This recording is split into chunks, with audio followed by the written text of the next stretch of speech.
Voilà maintenant une petite synthèse récapitulative des trois lois de Newton.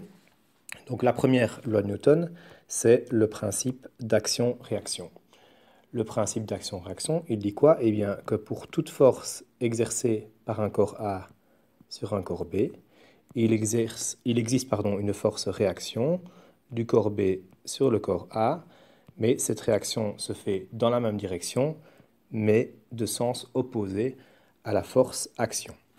Ça, c'est pour la première des lois de Newton. La deuxième loi de Newton, c'est ce qu'on appelle le principe d'inertie.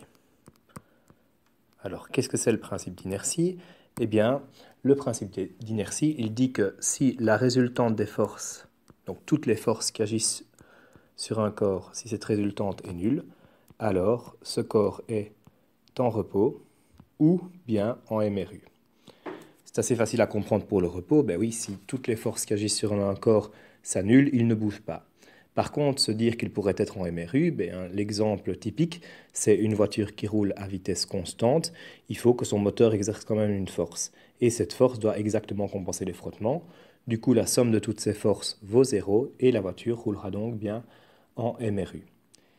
Et la dernière loi de Newton, c'est ce qu'on appelle aussi le principe fondamental de la dynamique, qui dit que la somme de toutes les forces qui agissent sur un corps, c'est la masse du corps fois l'accélération que subit ce corps.